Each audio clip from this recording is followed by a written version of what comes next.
आपको इससे कोई मतलब ना हो, मैं यहाँ पे सी पैनल ओपन कर रहा हूँ।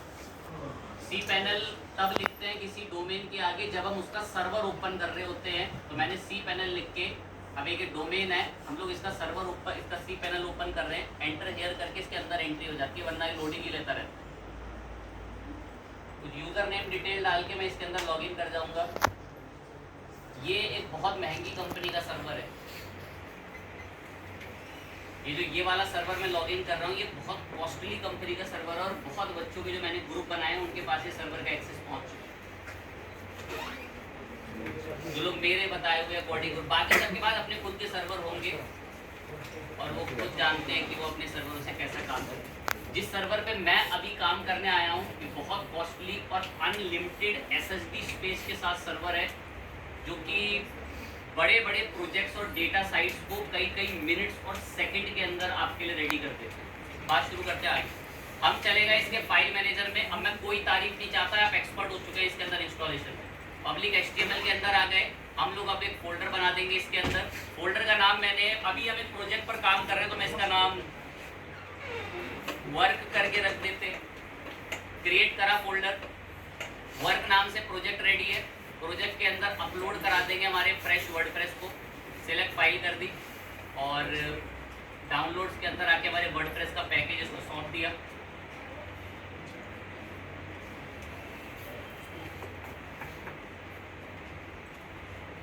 पैकेज को एक्सट्रैक्ट कर लेते हैं।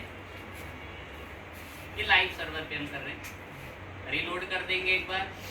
फोल्डर की फाइलों को सब बाहर शिफ्ट करना है, सिलेक्ट ऑल करके मूव करा देंगे और ये सारी हमें शिफ्ट करनी है कौन से फोल्डर में, वर्क। सारी फाइलें मूव कर दी। अब इनके लिए बनाना पड़ता है एक डेटाबेस। डेटाबेस की तरफ आ गए। डेटाबेस का नाम भी मैंने यहाँ से वर्क करके रखा है। वर्क नाम के डेटाबेस को एक्सेस करते अब हम यहाँ पर आके इसके लिए एक यूज़र भी बना देंगे।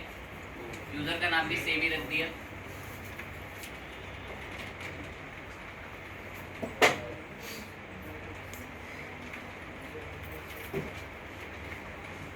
एंड क्रिएट यूज़र करा। यूज़र क्रिएट हो गया, डेटाबेस क्रिएट हो गया। अब इनको जोड़ देते हैं। तो इनको जोड़ने के लिए वर्क नाम का यूज़र और वर्क नाम का डेटाबेस ऐड कर दिया और प्रिविलेजेस दिला के ओके कर दिया। बस अब इंस्टॉल करने की देरी है। इस डोमेन का नाम ग्लोशी करके है। इसके आगे मैंने लगाया एक स्लैश और हमारे प्रोजेक्ट का नाम हमने क्या रख रखा था, वर्क। एंटर करके इसको मैनेज करना शुरू करते हैं। वर्डप्रेस का कॉन्फ़िगरेशन स्टेप आ चुके हैं। कंटिन्यू पे क्लिक करा, आगे बढ़ना। डेटाबेस का नाम वगैरह यहाँ पर हमने जो सेट करा तो बता देते हैं। मैं इसे 20 बार इंस्टॉल कर चुका हूँ। कोई तारीफ नहीं चाहता कि लाइव सर्वर पे कैसे काम होता है। एंड सबमिट करके लॉगिन करके रन इंस्टॉलेशन करा दिया।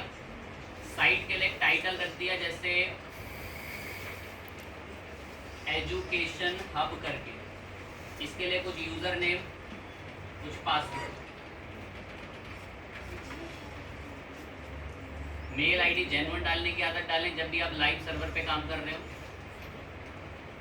इंस्टॉल वर्डप्रेस पे क्लिक कर दिया, लॉगिन पे क्लिक कर गए। यहाँ से आकर एडमिन बताया, पासवर्ड कुछ बता दिया एंड देन लॉगिन करा।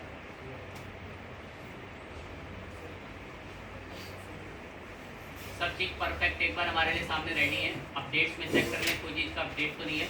वर्डप्रेस का एक अपडेट आ रखा है, तो कोशिश रखें कि हमेशा अपने वर्डप्रेस को जो है वो अपडेट रखने की आदत डालें। इससे वेबसाइट के हैक वगैरह होने का खतरा बहुत ज़्यादा कम हो जाता है अगर आप लाइव किसी रियल वर्ल्ड प्रोजेक्ट पे काम कर रहे हैं तो। बाकी अपना चेक करते रहा करें कि प्लगइन वगैरह के अंदर इंस्टॉल प्लगइन में कहीं किसी का कोई अपडेट तो नहीं आ रखा।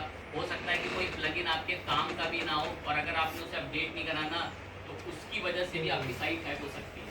अब मैं एक बार आपको थोड़ा सा पॉइंट दिखाते हैं, ध्यान से सुनना। अपीरियंस के अंदर थीम्स में गए, अपीरियंस में थीम्स में गए और ऐड न्यू थीम पर गए। अभी हम एक थीम अस्त्रा थीम इंस्टॉल पे यहाँ से बोलेंगे। थीम को इंस्टॉल करा, एक्टिवेट किया। एक्टिवेट करने के बाद लेट्स स्टार्ट टेम्पलेट्स पे क्लिक करा, टेम्पलेट वाला प्लगइन इंस्टॉल हो जाएगा। जैसे ही प्लगइन इंस्टॉल हो गया टेम्पलेट वाला, लोड लेने देते हैं इसको। यहाँ पर क्लासिक टेम्पलेट्स बोला, एलिमेंटर को चुना, सब डिस्कस है आपसे। लाइब्रेरी ये स्कैन कर रहा है कि कौन कौन सी टेम्पलेट इसने हमें दी है फ्री में।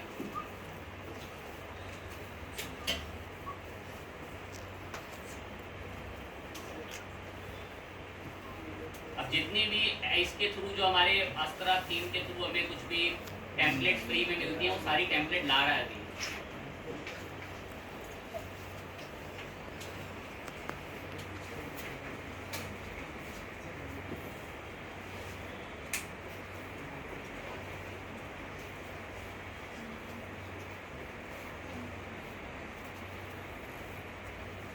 ले आया है, काफी सारी टेम्पलेट्स हैं। मैं ई कॉमर्स या किसी पर भी गए, ऑनलाइन शॉप वगैरह किसी पर भी चले जाएं ना, बहुत सारे आपको ई कॉमर्स में सर्विसेज में चीज़ें देखने को मिल जाएंगी। जो थीम आपको इसमें बेस्ट लगती है, थीम की तरफ करो क्लिक और ध्यान से जो भी टेम्पलेट वगैरह आपको इसमें पसंद है थीम के अंदर, उस पर क्लिक करो। लोगो वगैरह चाहे अपने लेवल पे बदल लेना, नहीं बदलना हो ऐसे ही छोड़ देना। अपलोड फाइल लोगो ऐसे हो जाता है। कंटिन्यू करा। आपको इसमें से कोई सर्विस चाहिए, टिक लगा के मंगा लेना, या चाहो तो स्किप कर देना। डिटेल भरी, रैंडम डिटेल भरी, और देन यहाँ से टिक लगा के submit and build my website पे क्लिक करा। अब देखते हैं कि ये कितना टाइम रिसोर्स लेता है इसको कंप्लीट फुलफिल करने में। एक ना बने बनाया प्रोजेक्ट चाहिए था, ताकि सोच रहे थोड़ा काम आसान हो जाता, तो उसी से बात शुरू कर ले।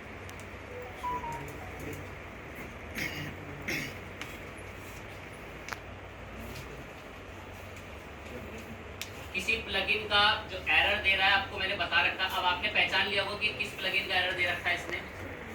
चेकआउट प्लगइन का एक एरर दे रखा है जो कि स्ट्रिप फॉर वूकॉमर्स है। कॉपी कर लिया और इसको एक बार ओपन करा लेते हैं।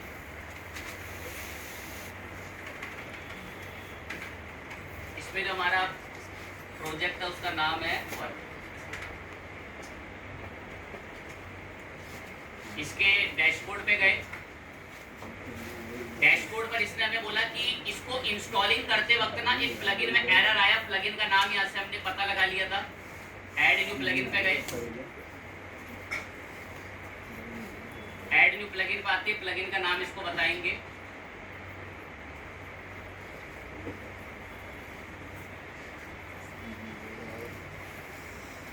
ये स्ट्रिप पेमेंट करके जो कोई प्लगइन था इंस्टॉल कर लेते हैं इसको। ये उससे इंस्टॉल नहीं हो पा रहा था जो हम लोगों ने बेसिकली टेम्पलेट के लिए स्टार्टर टेम्पलेट करा था। मैं बोलता हूँ दोबारा से ट्राई करो, चेक करके यहाँ से हम लोगों ने सबमिट एंड बिल पे दोबारा क्लिक करा। इंपोर्टिंग कार्ड फ्लो, एक कार्ड फ्लो नाम के प्लगइन को और मंगा लें। ऐड न्यू प्लगइन, और ये जो इशू हमें दे रहा है कार्ड फ्लो का, एक बार उसको चेक कर लेते हैं।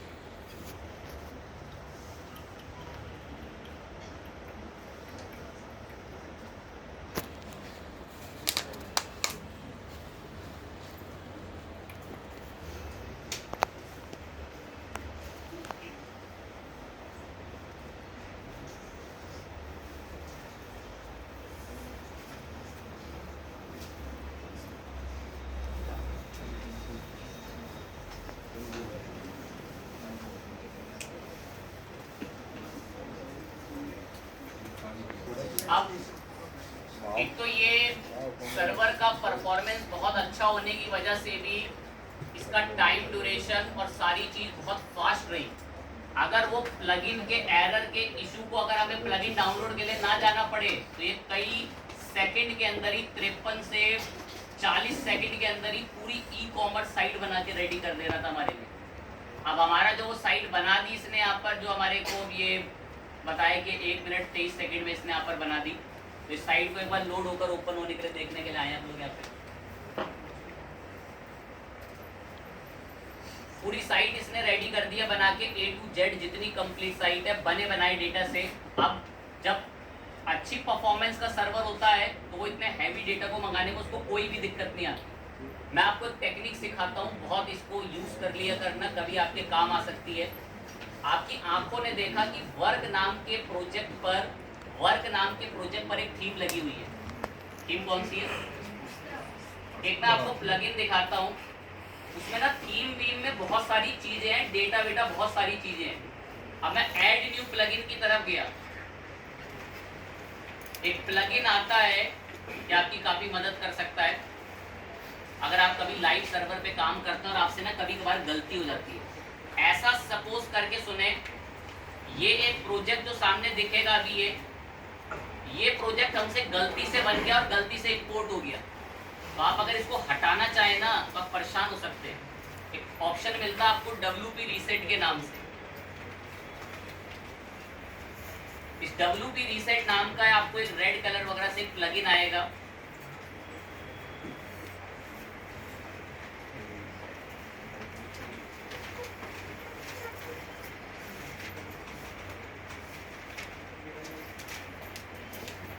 प्लगइन क्या करता है कि अगर आपसे गलती से वर्डप्रेस पे कोई प्लगइन इंस्टॉल हो गया, उसने सारी चीजें खराब कर दी या वेबसाइट को डिस्टर्ब कर दिया, तो आप इसे मंगाकर अपनी पूरी वर्डप्रेस के प्रोजेक्ट को एट अ टाइम रीसेट कर सकते हैं।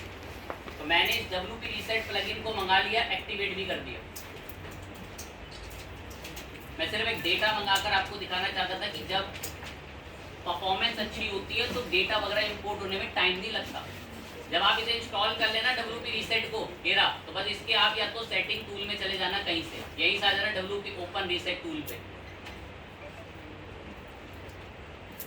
और जैसे ही आपका इसकी सेटिंग्स में यहाँ पर वेलकम होगा, कुछ इसके प्राइसिंग भी है, चाहे तो उसको देख लेंगे। आप नीचे आकर बस एक काम करना, यहीं पर चल के लास्ट में एक इनपुट फील्ड मिलेगा और यहाँ लिख देना रीसेट। और रीसेट लिख के जैसे ही आप रीसेट साइड पे क्लिक दबाओगे, रीसेट वर्डप्रेस, तो ये आपके वर्डप्रेस पे जितने फालतू के प्लगइन एक्टिवेट थे या कुछ चीज़ें पब्लिश हो रखी थी, कोई थीम अप्लाई थी, सबको रीसेट करके पूरे वर्डप्रेस को प्लेन करने का काम करता है। ताकि आपसे अगर कोई चीज़ गलत हो गई, पूरे वर्डप्रेस की फाइलें वगैरह खराब हो गई, तो उसको आप यहीं से आसानी से रीसेट कर सकते। अब देखो रीसेट हो गया। अब एक बार व्यू करते हैं, देखो इस साइट को जो हम लोगों ने बना रखी है, देखिए बिल्कुल प्लेन हो चुका आपका एक प्रोजेक्ट जिसका नाम हमने शुरू में क्या रख रखा था, और अभी आपकी आंखों ने देखा इसमें पूरी ई-कॉमर्स वेबसाइट बनी हुई थी। पर यह है कि वो प्लगइन वगैरह को अगर डिलीट करवाओगे ना उससे, जैसे ये सब था, प्लगइन वगैरह को डिलीट कराओगे तो वो हो सकता है कि प्रीमियम प्लान में था। इसने प्लगइन डिलीट नहीं करे होंगे, वो बेचारे चुपचाप प्लगइन जो है इंस्टॉल प्लगइन में बैठे हुए हैं, बस डीएक्टिवेट हो गए हैं। आप चाहें तो उनको दोबारा से बाद में क्या कर सकते हैं, लेकिन ये पूरी वर्डप्रेस रीसेट करना। हमारा मकसद कोई रीसेट बात करने का था ही नहीं।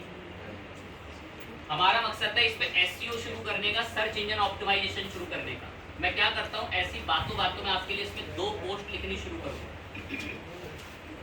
मैं 2 पोस्ट लिख लेता हूँ। एक पोस्ट लिखेंगे C प्रोग्रामिंग पे, तो मुझे ना C प्रोग्रामिंग की थोड़ी तारीफ चाहिए होगी, तो इमेज मिल जाएगी और इस C प्रोग्रामिंग का थोड़ा सा डेटा वगैरह कहीं से मिल जाता, ज़्यादा नहीं, इतना ही काफ़ी है मेरे लिए अभी।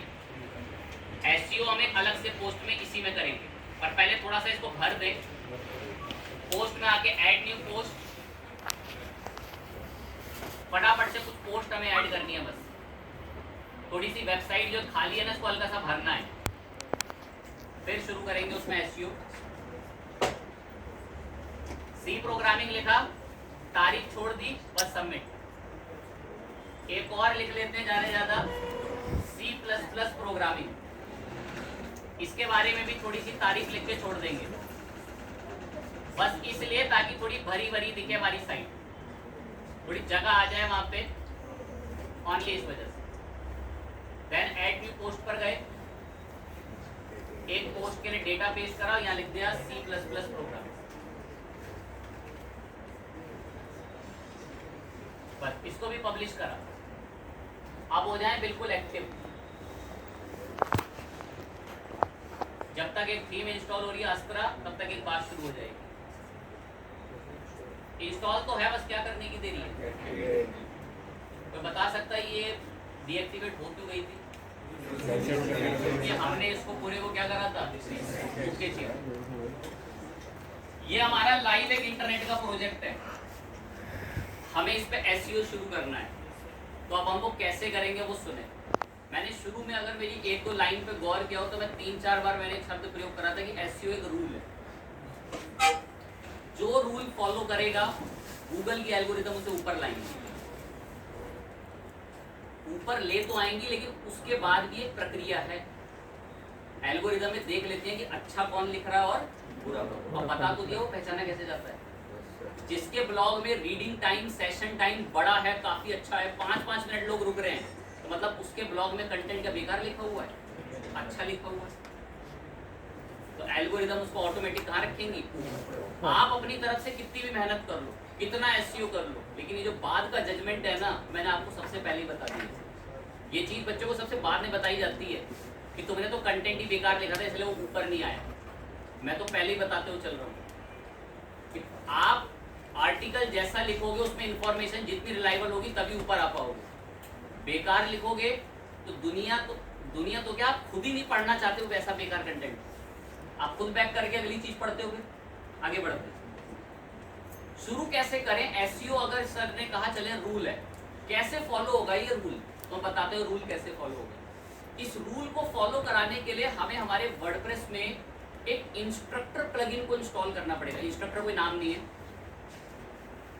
एक प्लगइन को इंस्टॉल करना पड़ेगा जो एक इंस्ट्रक्टर के जैसे काम करेगा, एक टीचर के जैसे काम करेगा। एक ऐसा प्लगइन मैं मेरे वर्डप्रेस में जो भी काम करूंगा वो मुझे बताएगा कि इस काम को ऐसे मत करो, ऐसे करो, क्योंकि गूगल को ये ज्यादा पसंद है। हम एसईओ की रेस में जुड़ने वाले हैं, इसलिए मैं मेरे वर्डप्रेस पे एक प्लगइन बुला लूंगा योस्ट नाम से। वो योस्ट एक टीचर के जैसे हमारी वेबसाइट में बैठ जाएगा और बताएगा ये काम गलत कर रहे हो, ऐसे करो, ऐसा सपोज करो। एसईओ एक ऐसी प्रक्रिया है वर्डप्रेस में, सपोज एक किसी आर्मी की तैयारी करना या पुलिस की तैयारी करना जैसा, और वो बच्चा किसी टीचर से वो तैयारी सीख रहा है। एग्जाम्पल, एक बच्चा रनिंग कर रहा है तो उसका इंस्ट्रक्टर टीचर उसको बता रहा है अबे तू कितने छोटे छोटे लंबे लंबे पैर रख रहा है, गैप बना इनके अंदर, थोड़ा बड़ा तेज पैर कर, तभी तू रनिंग पूरी कर पाएगा। तो वो इंस्ट्रक्टर उसको क्या कर रहा है, गाइड कर रहा है। सेम मैं यहाँ काम कर रहा हूँ, योस्ट कहेगा कि क्या लिख रहे हो, गूगल को नहीं पसंद, ये ठीक से लिखो, ये चीज यहाँ क्यों छोड़ दी, इसको ठीक लिखो। ये सारे इंस्ट्रक्टर के काम एक प्लगइन करेगा अभी, और वो प्लगइन गाइड करेगा कि तुम एसईओ के नजरिए से गलत कर रहे हो, गूगल को पसंद नहीं आएगा। गूगल को मतलब बोले तो गूगल की एल्गोरिथम को, गूगल ने कोई लड़का नहीं बिठा रखा जो दिन रात देखता कौन बढ़िया लिख रहा है, वो सारा काम एल्गोरिथम्स करती है। उसका जो थोड़ा वैसा टाइप दिमाग होता है ना, इंडियन देसी टाइप, उनको यही लगता है कि कोई एक लड़का बैठा हुआ है, आज राजू पोस्ट लिखेगा तो ही ऊपर आएगी। तो ये सब तो मुमकिन नहीं है ना, सब काम एल्गोरिथम्स करती है। इतना सब लाखों पोस्ट लिखी जा रही है कई घंटों में। आप बात शुरू करते हैं। तो हम हमारे इस वर्डप्रेस पे एक ऐसा प्लगइन इंस्टॉल करेंगे जो एक इंस्ट्रक्टर के जैसे हमें गाइड करेगा कि भाई अगर तुम ये चीजें करोगे तो गूगल की नजर में तुम्हारा एसईओ अच्छा होगा और तुम ऊपर जाओगे। जैसे एक इंस्ट्रक्टर उस आर्मी ट्रेनिंग के बच्चे को समझाएगा, अगर तू तेज नहीं भागेगा, अगर तू एकदम से स्पीड बढ़ाएगा, पहले धीरे धीरे भाग, उसको गाइडेंस देगा, तभी तो वो क्लियर कर पाएगा चीज। सेम केस इन एसईओ, हम एक प्लगइन मंगाएंगे वर्डप्रेस में, वो हमें समझाएगा कि किस काम को किस तरीके से करना है। अब मैं कोई आर्टिकल, कोई टॉपिक टारगेट करूंगा और उसके ऊपर पोस्ट लिखनी शुरू करूंगा। जैसे मैं जो आर्टिकल और टॉपिक अभी आपके लिए चुनने वाला हूँ यहाँ पे, वो मैं चुनूंगा जावा प्रोग्रामिंग के ऊपर। मेरे को कहीं से कंटेंट ना उठाना पड़े, इसीलिए मैं कोशिश करता हूँ कि इमीडिएटली वो चैट जीपीटी से मांगे, वरना उठाने को तो हम दूसरा कहीं भी किसी दूसरी जगह से उठा सकते हैं।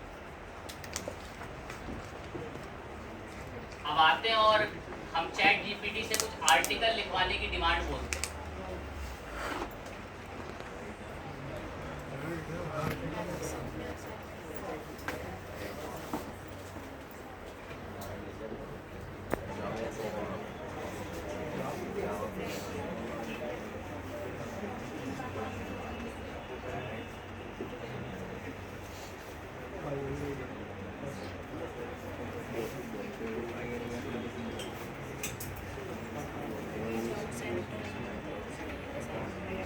टॉपिक पर एकदम। आप चाहें तो ये कंटेंट थोड़ा सा खुद से भी लिख सकते हैं, मुझे इमीडिएटली लिखा लिखाया मिल जाए इसीलिए मैं इसको प्रॉम्प्ट दे रहा हूं।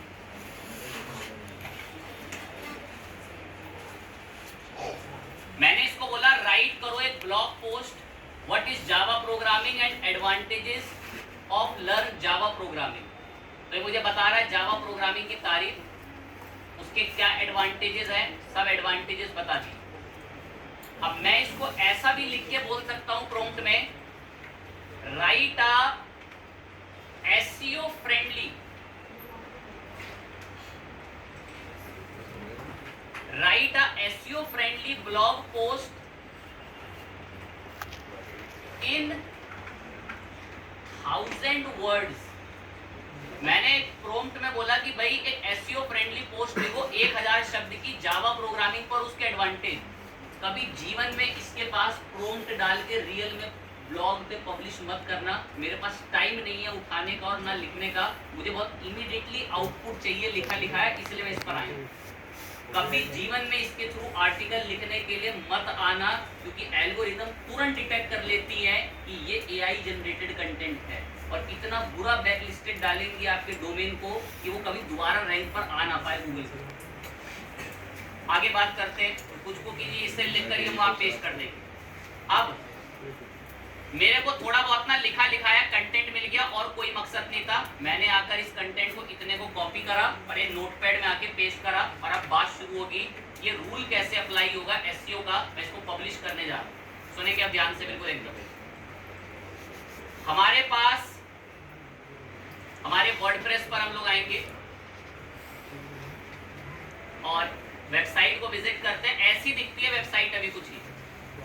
अब इसमें मैं चाहता हूं एसईओ की शुरुआत हो सके, तो इसीलिए मैं एक प्लगइन ऐड करने आ गया। एक लाइन बोलकर स्टार्ट करूंगा प्लगइन को। ये प्लगइन एसईओ नहीं करता है, ये प्लगइन एसईओ नहीं करता है, बस उसके रूल बताता है, गाइड करता है, इंस्ट्रक्ट करता है। ऐसा सुन लेना, आपको एक टीचर आर्मी की रनिंग की तैयारी करा रहा है, वो आपके जगह नहीं दौड़ेगा, वहां पे दौड़ना किसको पड़ेगा, आपको खुद ही पड़ेगा। वो सिर्फ आपको गाइड कर सकता है कि रनिंग की क्या ट्रिक्स हैं, 5 मिनट के अंदर इतने मीटर की रनिंग कैसे क्रॉस होती है, 10 मिनट के अंदर इतने मीटर की रनिंग कैसे क्रॉस होती है, वो बस ये बता सकता है। सेम ये प्लगइन भी यही करने आ रहा है। कोई गलती हो रही होगी, कहेगा इस कचरे को हटाओ, गूगल को ये नहीं पसंद, कहेगा ये फालतू की चीज क्यों लिखी वहां पे, इसको हटाओ, गूगल को ये नहीं पसंद। ये बस रूल बताने आ रहा है। कोई कुछ का जिनका सब सपाट बिल्कुल खाली एकदम है, वो ये अपना लेंगे कि यही एसईओ। ये सिर्फ मदद करने आ रहा है, एसईओ एक रूल है और वो रूल ये सिखा देगा।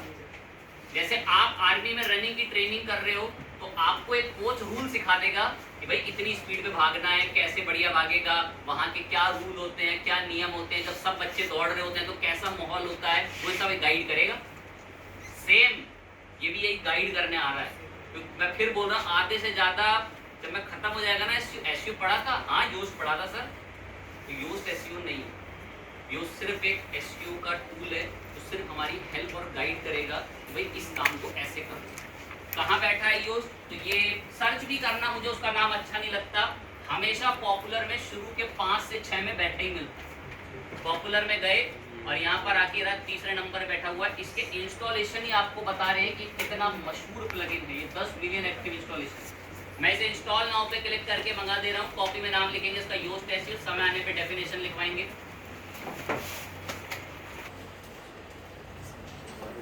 जैसी एक्टिवेट पे क्लिक दबाओगे आपको सक्सेसफुल का और अपना जो भी मैसेज देता है वो देगा। एक्टिवेट पे मैं क्लिक दबा चुका हूँ, इसके लिए नाम है प्लगइन का योस्ट।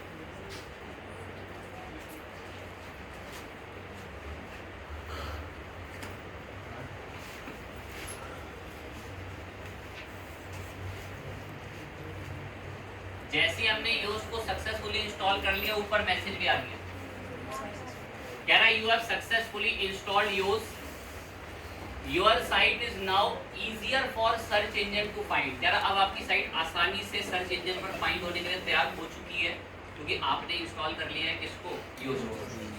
कह रहा है अगर आप नए हैं तो मैं कुछ स्टेप्स बता रहा हूँ, उन कॉन्फ़िगरेशन स्टेप्स को आप कर सकते हो।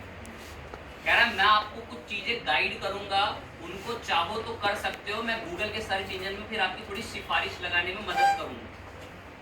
बिल्कुल एक कोच के जैसे हमारी मदद करने आया है प्लगइन।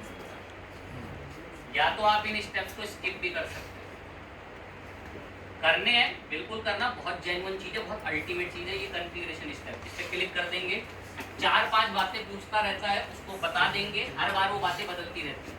मैंने स्टार्ट पे क्लिक करा, हमारी वेबसाइट के बारे में कुछ जानकारियाँ पूछता बस। कह रहा है योस्ट आपकी वेबसाइट का डेटा जो है उसे ऑप्टिमाइज करेगा, उसको क्लीन बनाएगा ताकि वो गूगल के मुताबिक बड़ा फ्रेंडली हो सके। बैकग्राउंड में आपके लिए आपकी हेल्प करेगा ताकि आपकी वेबसाइट इंप्रूव हो सके, बढ़िया हो सके, फालतू के लिंक्स हटाएगा ताकि आपका गूगल के लिए जो आपकी वेबसाइट है वो बहुत एसईओ ऑप्टिमाइज हो जाए। मैं हाँ ठीक है, स्टार्ट करो डेटा ऑप्टिमाइजेशन। कह रहा हाँ वो सब मैं नेक्स्ट स्टेप में कर दूंगा। ये ऑटोमेटिक अपना एक प्रोसेस करता है, उसमें जो भी एसईओ फ्रेंडली चीजें होती है उसको खुद से ऐड कर देता है और एक्स्ट्रा फालतू चीजें रिमूव कर देता है। कहता है वी हैव सक्सेसफुली एनालाइज, हमने आपकी सक्सेसफुली साइट एनालाइज कर दी और ऑप्टिमाइज कर दी है एसईओ के मुताबिक। आपने बहुत अच्छा किया, कंटिन्यू। कह रहा है अपनी साइट की कुछ जानकारी दे देते तो अच्छा रहता। कह रहा आपकी साइट कोई ऑर्गेनाइजेशन है या कोई पर्सन चलाता है, अब वो खुद तय कर लेना। मैं ऑर्गेनाइजेशन बोल दी। कह रहा नाम क्या है उस ऑर्गेनाइजेशन का, वेबसाइट का, वो खुद बताना जो भी होगा। कह रहा ऑर्गेनाइजेशन का प्रॉपर नाम वो बताना। कह रहा आपका अगर कोई ऑर्गेनाइजेशन है तो उसका कोई लोगो भी होगा, वो भी बता दो। क्यों? ताकि ये आपकी सिफारिश लेके गूगल पे जा सके। ये गूगल की एल्गोरिथम को उसी की भाषा में आसानी से समझाएगा। अब एल्गोरिथम ऐसी नहीं है कि वो कोई इंसान की भाषा में काम कर रही है, वो तरह तरह की लैंग्वेजेस में काम कर सकती है। वो एक्सएमएल हो सकता है, पाइथन हो सकती है, एक्सेट्रा हो सकती है। उसी की भाषा में उसको बैकग्राउंड में समझाएगा यूज। अब होगा लोगो तो मंगाना, मेरे पास अभी नहीं है तो मैं बहुत ओवर इंपॉर्टेंट है लोगो वगैरह ऐड करना। अगर आप किसी क्लाइंट की साइट के लिए एसईओ करोगे तो मेरे पास नहीं है कोई एजुकेशन हब का लोगो, तो अभी तो हम स्किप करेंगे, सेव एंड कंटिन्यू। कह रहा आपने ऑलमोस्ट स्टेप्स कर दिए हैं, नेक्स्ट करो सेव। कह रहा आपका अगर एक ऑर्गेनाइजेशन है तो आपकी जरूर कुछ सोशल मीडिया प्रोफाइल भी होंगी। कह रहा लाओ उनके लिंक भी दे दो, वो भी मैं गूगल के पास सिफारिश में लगा दूंगा। मैं अभी मेरे पास नहीं है इसलिए मैं नहीं बता रहा। सेव एंड कंटिन्यू आप जरूर बताना, सिर्फ मैं आपको मुआयना कराने के लिए लाया इसके स्टेप्स पे। कह रहा है एसईओ से रिलेटेड फ्री में टिप्स देंगे आपको। टिप्स अपनी मेल बता दो ताकि दिन भर आपको मेल भेज भेज के तंग करें। तो बता देना, कोई दिक्कत की बात नहीं है, बस अपना प्रीमियम प्लान ही बता रहा हूँ और कुछ नहीं बताएगा। कह रहा आपकी वेबसाइट का डेटा चोरी कर सकते हैं कि आपको अच्छा अच्छा ऑप्टिमाइजेशन के नई नई ट्रिक्स बताएंगे। मैं हाँ कोई नहीं, कर लेना आप हमारा डेटा कलेक्ट और हमें फिर इन्फॉर्मेशन। मतलब कारण क्या है, मैंने इसको परमिशन दे दी कि मेरी साइट का डेटा कलेक्ट करना, तो ये मेरी साइट का डेटा कलेक्ट करेगा और कलेक्ट करके मेरे को चीजें बताया करेगा कि आपके कॉम्पिटिटर तो ऐसा ऐसा काम कर रहे हैं, आप क्यों नहीं कर रहे फिर ऐसा। तो वो मुझे डेटा कलेक्ट करके ऐसी जानकारियां देता है। सेव एंड कंटिन्यू, मेल बतानी हो बताएंगे। कह रहा सब कुछ ओके है, बस अब अपने डैशबोर्ड पे जाओ और काम शुरू करो एसईओ। अब डैशबोर्ड पर आ जाना, लगभग चीजें ओके हो चुकी होंगी। कॉन्फ़िगरेशन के छोटी मोटी जो बातें पूछता है उनको जरूर बताना, बहुत ओवर इंपॉर्टेंट चीज है। अब योस्ट हमारे वेबसाइट में आ चुका है और बैकग्राउंड में हमारे लिए काम करेगा, गूगल पे हमारी सिफारिश लगाएगा और हमें अच्छी अच्छी चीजें बताएगा कि योस्ट के साथ एसईओ के काम कैसे करते हैं। अब देखें, अब मैं पोस्ट लिखने आया, ऐड न्यू पोस्ट, ये ऐड न्यू पोस्ट पे। अब मेरी हर पोस्ट और हर पेज पे योस्ट एक्टिवेट है। मैं ऐड न्यू पोस्ट पर आया कि मुझे नई पोस्ट लिखनी है। जैसे ही मैं इस पर आया, अब देखो हमारी पोस्ट पे कुछ नई चीज आ चुकी है। कह रहा आर्टिकल तो लिखो, लेकिन उस आर्टिकल का अब हम आपको एक स्कोर बताएंगे और ये स्कोर अभी रेड हो रखा है, रेड। इसको हमें ग्रीन करना होता है तभी योस्ट खुश होता है। मतलब हमारा इंस्ट्रक्टर तभी खुश होगा जब ये रेड से किस में बदल जाएगा, और वो देखो वहां ऊपर, वो देखो वो इंस्ट्रक्टर वो रेड करके बैठा हुआ है। कह रहा आर्टिकल लिखो। कह रहा फिर मैं चेक करूंगा कि ये आर्टिकल गूगल के लायक है या नहीं है। देखो गूगल के लायक ना लायक बनने के लिए ना कुछ रूल्स है, तो रूल्स मैं आपको धीरे धीरे समझाऊंगा। थोड़ा माइंड बड़ा तेज एक्टिव चलता है। कह रहा क्या टाइटल है तुम्हारी पोस्ट का, मैं बता रहा हूं। What is Java programming, article रख लेंगे। अब इसमें मैंने उसको पेज को बंद,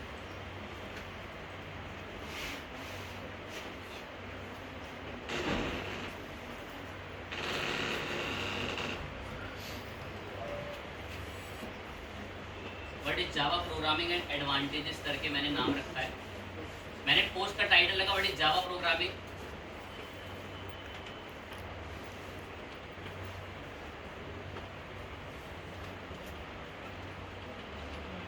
अभी लिख रहे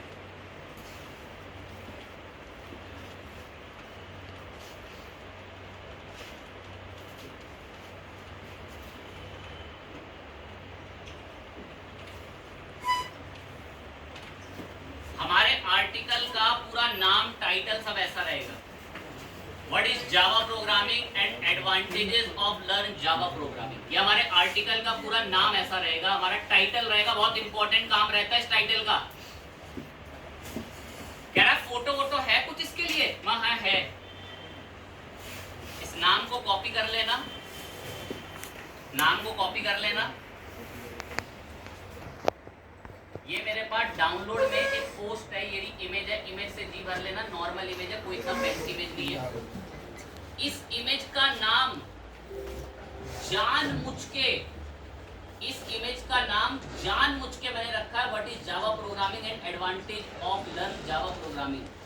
ब्लड रोल, ब्लड रोल जैसा इंसान की बॉडी में ब्लड का रोल होता है, ऐसा रोल है एसईओ के अंदर इस इमेज का नाम, पोस्ट का नाम होने का। रूल है ये, रूल। एसईओ कहता है कि अगर आप अपने आर्टिकल में कोई भी पोस्ट पब्लिश कर रहे हो तो उसकी इमेज उसी नाम से होनी चाहिए।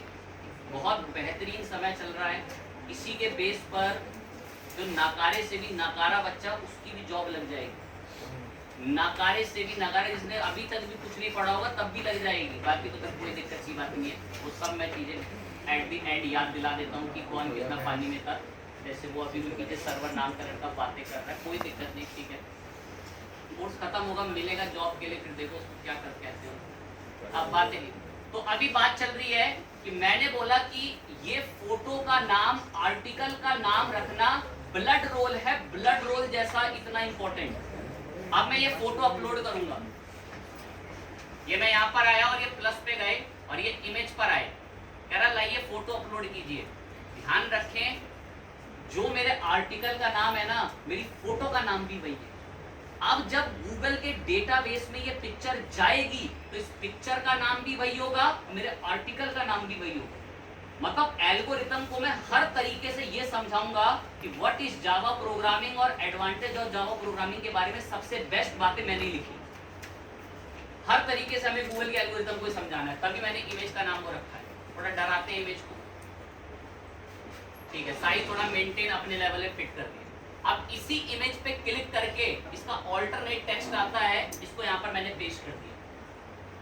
ब्लड रोल है, ब्लड रोल, इमेज का ऑल्टरनेट नाम यही रखने का। अब अकाउंटिंग के बच्चे और मल्टीमीडिया के बच्चों को नहीं पता हुआ है ऑल्टरनेट टेक्स्ट क्या होता है। अब शायद हो सकता है एचटीएमएल वगैरह के बच्चों को पता हो ऑल्ट एट्रीब्यूट क्या होता है, लेकिन मेरा तो एग्जैक्ट लेवल पे इतना भी दिल जानता, अभी स्वीकार लें, जीवन में पहली बार सुन रहे हैं ऑल्ट एट्रीब्यूट क्या होता है। चले कोई बता दे, हिम्मत है तो ऑल्ट एट्रीब्यूट क्या होता है इमेज टैग में। जब इमेज शो नहीं होगी ना, जब इमेज शो नहीं होती तो वो लिखा हुआ ये शो होगा। एग्जाम्पल इसका ऐसा होता है कि किसी कारणवश अगर इंटरनेट काम नहीं कर रहा और इमेज लोड नहीं हो पा रही तो इमेज के बदले ये मैसेज दिखेगा। मतलब गूगल की एल्गोरिथम के डेटाबेस में इमेज का नाम तो वो जाएगा ही जाएगा और साथ में ऑल्ट में भी यही नाम जाएगा। ब्लड रोल है, इस नाम को ना रखना, ब्लड रोल जिसे कहते हैं। किसी हालत में आपको वो ग्रीन रेड नहीं हो रहा, वो रेड जो वो ग्रीन नहीं हो रहा होगा वरना। आगे कह रहा लाओ आर्टिकल लिखो बाबाओ, कहाँ है आपका आर्टिकल। अब मेरे पास तो थोड़ा लिखा लिखाया है, फटाफट मंगाते हैं।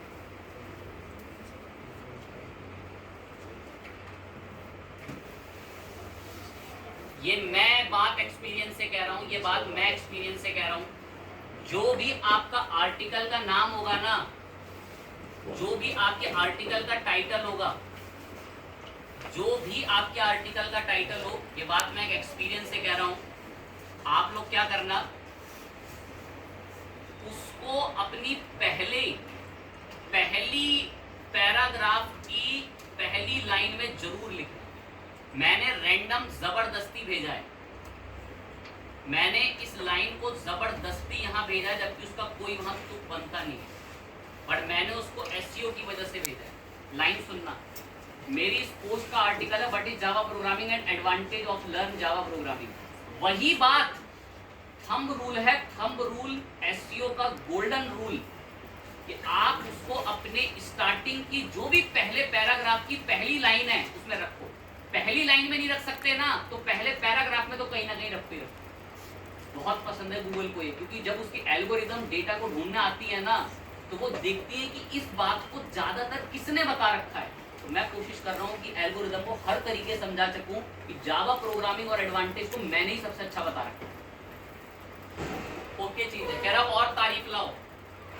तो देखो अभी कैसे नाराज बैठा था ये रेड से किसमें बदल चुका है, और अभी गिनती की मैंने 500 वर्ड क्या 100 वर्ड भी नहीं लिखे अभी मैंने, और इतने में कह रहा हाँ आप बहुत अच्छा रूल फॉलो कर रहे हो।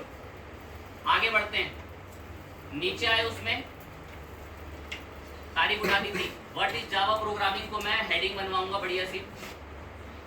हेडिंग में मैं इसको बनवा दूंगा आप लोगों के लिए, पी के अंदर हेडिंग 2, ठीक है 2 अच्छी लगेगी। तारीफ मंगवाता हूँ नीचे से, और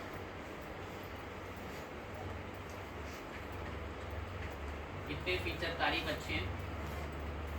और नीचे ले गए कोर जावा फीचर प्रोग्रामिंग पर आ गए, इसको हेडिंग बनवाएंगे नीचे यहाँ से। इसको हेडिंग के लिए पी पे क्लिक करके हेडिंग्स पर जाके 2 ही बना दे, 2 ही ठीक है। अब ये जावा ऑब्जेक्ट ओरिएंटेड प्रोग्रामिंग के जो इतने सारे हैं, इनको मैं लेता हूँ कॉपी करके, इनको मैं अपने तरीके से, इनमें टाइम लगेगा इनको फिट करने में। कटौती तो कर सकता था बट चलो कोई नहीं, काफ़ी ज़्यादा कंटेंट है उसमें, क्या करें। अब ये ऑब्जेक्ट ओरिएंटेड को अलग से एक को अलग करना पड़ेगा, और इनको ऐसे हेडिंग बना। मैं लेकिन इनको हेडिंग 3 बनानी पसंद करूँगा, ये टाइम टेकिंग होगा इन सबको हेडिंग बनाना।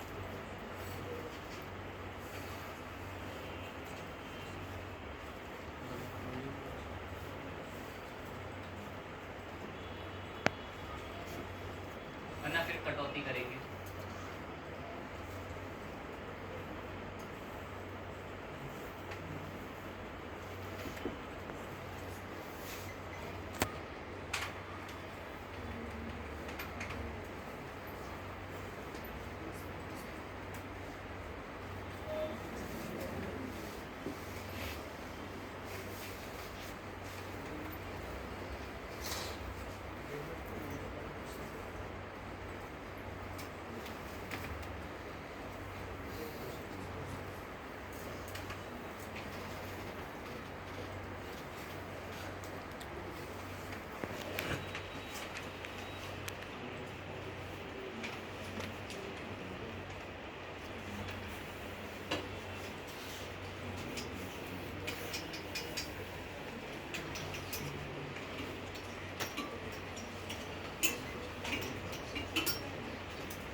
Point two point wise heading बनानी बहुत ज़रूरी है। अगर हम चीज़ों को पॉइंट में नहीं समझाएंगे तो एल्गोरिदम को उससे दिक्कत होती है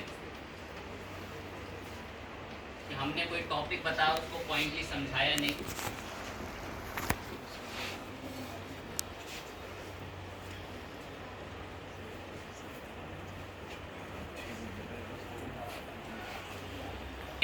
कह रहा है इस पूरे टॉपिक में सबसे फोकस के कीवर्ड क्या है। मैं ये हेडिंग ही सबसे फोकस है, बहुत इंपॉर्टेंट है। फोकस की फ्रेज वही बताना होता है तो सेम हेडिंग होती है।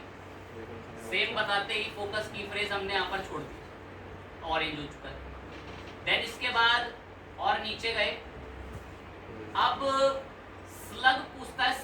स्लग का मीन्स कि इस आर्टिकल को किसी दूसरे किस नाम से जाना जा सकता है। मैं इसी नाम से जाना जा सकता है। सेम नाम आपको स्लग में भी रखना है, सेम नाम जो ऊपर आपने दिया सेम नाम आप स्लग में छोड़ देंगे। अब इसका डिस्क्रिप्शन क्या होगा इस पोस्ट आर्टिकल का?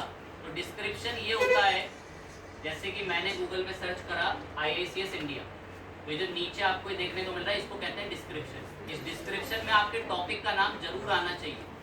तो ये डिस्क्रिप्शन में पहली लाइन में से कितना यहाँ से उठवा देंगे, इतना डिस्क्रिप्शन। गोल्डन रूल है, गोल्डन रूल, इस डिस्क्रिप्शन में आपका कीवर्ड आना चाहिए जो आपका मेन टाइटल है।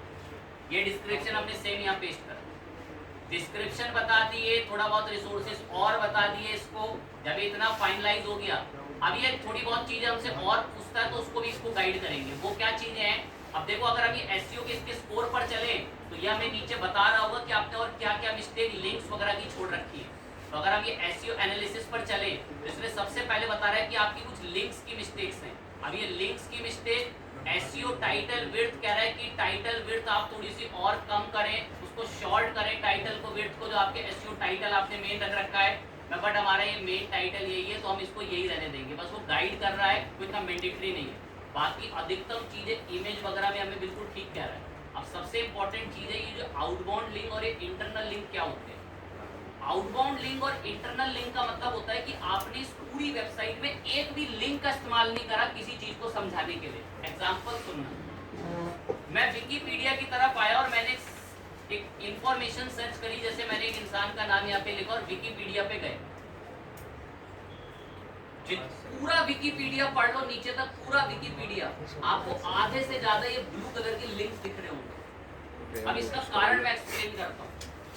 इसका कारण ये है कि अगर कोई इंसान विकिपीडिया पे जानकारी पढ़ने आ गया तो विकिपीडिया उसको अपने जाल के अलावा किसी दूसरी जगह जाने नहीं देता। एग्जाम्पल, बहुत ट्रिकी एग्जाम्पल है, पता नहीं कितना समझ पाए। एक अमेरिकी नागरिक को वगैरह बनाओ तो ये थोड़ा समझ में भी आए। लिंक्स वगैरह के लिए देखो क्या हमने किया, पहले तो इसको मैं इंटरनेट पे ही चल के जावा का विकिपीडिया का लिंक जरूर दूंगा। ये विकिपीडिया के बारे में, जावा के बारे में विकिपीडिया ने भी बता रखा है, तो मैंने विकिपीडिया का लिंक कॉपी करा और देखो यहाँ पे आके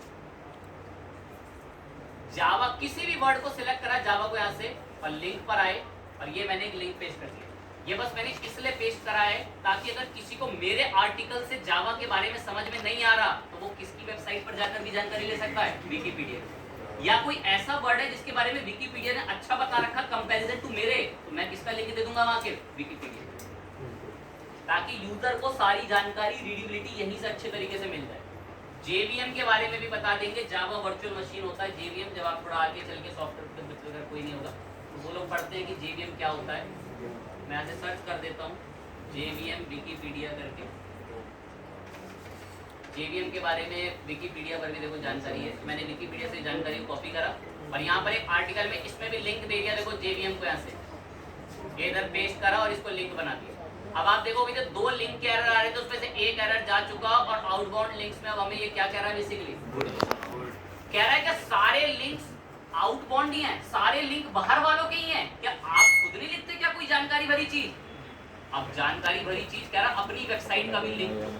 तो मैं कोशिश करता हूँ कि यहाँ पर ऐसे मैसेज लिख दूं सी एंड आप जेन्युइन जगह पे लिखना।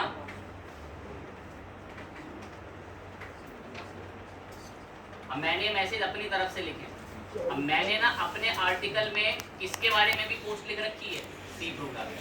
तो मैंने अपने आर्टिकल का भी एक लिंक यहाँ से कॉपी करा और जो सी करके मैंने अब खुद लिखा था। आप जेन्युइन चीज का लिखना, और अगर नहीं होगा तो फिर आपके पास कोई रास्ता नहीं, आप लिख ही नहीं पा रहे होगे। C++ के बारे में यहाँ पर आकर आपने इसके लिए भी लिंक उठवा देंगे, C++ प्रोग्रामिंग, इसका भी लिंक हमने जस्ट यहाँ से कॉपी करा और ये आर्टिकल में आके लिंक्स पर गए, यहाँ से इसको पेस्ट करके आर्टिकल पे पेस्ट। अब आप इंटरनल और आउटबाउंड लिंक देखेंगे, दोनों ठीक हो। ये कह रहा है कि आप अपने की, जो आपके मोस्टली की फ्रेसेस हैं उसके अंदर मोस्टली आप 6 वर्ड ज्यादा अक्रॉस कर रहे हैं। अब मेक शॉर्टर करके, या ये मैं आईज विजिबिलिटी पर चलूं तो देखो कैसे मुझे हाईलाइट करा रहा होगा यहाँ पे। कह रहा है इस कीवर्ड वर्ड को आपने यहाँ पर एक ऐसे रिपीट कर रखा है, इतना बड़ा वर्ड, ये सही नहीं है। की फ्रेज की जो डेंसिटी है वो फाउंड हो रही है एक बार, और कम से कम वो फाउंड होनी चाहिए 3 बार। एक लाइन सुनना ध्यान से, बहुत प्यारी था, टिपिकल नहीं है, बहुत इजी सुनेंगे। ये हमारे आर्टिकल का नाम है। ये मैंने नीचे कितनी बार लिख रखा है? एक बार। कह रहा आपकी की फ्रेज की जो डेंसिटी है आपने कितनी बार फाउंड लिखी जा रही है इसको? ये एक बार। कह रहा है आपको रिकमेंड कर रहे हैं कि कम से कम इसको कितनी बार लिखो? 3 बार। और मजबूरी बन चुकी है, कॉपी करा। और मैं आपको यही सलाह दूंगा, भाई पता नहीं इतना कोई सुन पाता है ना समझ पाता है, जेन्युइन जगह पे लिखना, जहाँ उस बात का कोई तुक बनता हो। मेरे पास ना टाइम है आर्टिकल पढ़ूं और वहाँ जेन्युइन जगह लिखूं, मुझे बहुत फ्रीक्वेंटली आपको रिजल्ट दिखाना हो। एंड देन मैंने यहाँ पर भी आकर किसी बीच जगह पे उसको पेश करा। एंड देन जब 3 टाइम हम लोगों ने यहाँ पर एटलीस्ट उसको पेश कर दिया, तो अब देखो वो एरर आज़ाद हो चुका है। कह रहा अपने एसईओ का टाइटल शॉर्ट करो उसकी विड्थ को। मैं वो शॉर्ट नहीं हो सकता, वो इतना ही रहेगा हमारा टाइटल, क्योंकि मैंने नाम ही वही रखा है। सारी चीज जब एक्यूरेट कर ली तो हमारा मेन सबसे जो एसईओ स्कोर था वो ओके हो चुका है। अब रीडेबिलिटी को बुरा कह रहा है, कह रहा है कि आपने ठीक है सारी चीज अच्छी यूज करी है, आपने जो सेंटेंस लिखे हैं उसकी लेंथ बहुत ज्यादा है। कह रहा आपका एक सेंटेंस कम से कम कितने वर्ड का है? 20 वर्ड। एक खुद दिमाग लगाओ, आपको एक सेंटेंस पढ़ना पड़ रहा है यहाँ से यहाँ तक, तो ये ना रीडेबिलिटी पर बड़ा बुरा असर डालता है। मतलब आपने एक बात पढ़ी, सपोज ऐसा सुनना, क्लिक करा इसकी, तो इसने हाईलाइट कर दिया कौन कौन से वो सेंटेंस हैं जिसके अंदर बहुत सारे लेटर्स में डेटा लिखा हुआ है। अब आप उसमें कटौती करें, और इफ सपोज अगर आपको लगता है कि नहीं वो जेन्युइन है, स्टिल आप उसको रखें, क्योंकि अंत भी बात ये करते हुए बोलेंगे Yost is not a god. Yost कोई भगवान नहीं है, योस्ट सिर्फ हमें क्या बता रहा है? रूल बता रहा है, और वो रूल के अंदर हमें बता रहा है कि आप रीडेबिलिटी के लिए, लिंक्स के लिए कैसे कैसे तैयारी करेंगे। अब पॉइंट यहाँ से देखें, मेन जो हमारा स्कोर होता है एसईओ का, वो बिल्कुल ग्रीन होके एक्टिव हो चुका है। रीडेबिलिटी के लिए आपको थोड़ा काम करना पड़ेगा, सेंटेंस में कटौती करनी पड़ेगी, अपने आप वो ठीक हो जाएगा। और देन पैसिव वॉइस को यहाँ पर कह रहा है कि आपको अवॉइड करना है, कम करें पैसिव वॉइस को, आप एक्टिव वॉइस को ज्यादा इस्तेमाल करें कि आप यूजर को बता बता के समझा लें। पोस्ट को हम पब्लिश करते हैं, और अगर हम यहाँ भी आकर बाहर भी आकर इसका एसईओ स्कोर चेक करते हैं, जो कि योस्ट आपको पोस्ट के बाहर दिखाएगा, तो वो उसको गुड बता रहा होगा कि आपने योस्ट के मुताबिक एसईओ अच्छा फॉलो कर रखा है। पर कह रहा है कि अभी आपकी रीडेबिलिटी अच्छी नहीं है, तो रीडेबिलिटी पर काम करने के लिए भी मैंने आपको तरीके बताइए। देखिए ग्रीन हो चुका है, तो गुड बताता है कि आपका इसका एसईओ स्कोर अच्छा है। अब आप आने वाले टाइम में अगर यहाँ 50 आर्टिकल लिखोगे ना, तो उन 50 में आपको रूल समझाने में कौन मदद करेगा? बेसिकली योस्ट एसईओ नहीं कर रहा है, योस्ट सिर्फ हमें क्या बता रहा है? रूल्स बता रहा है।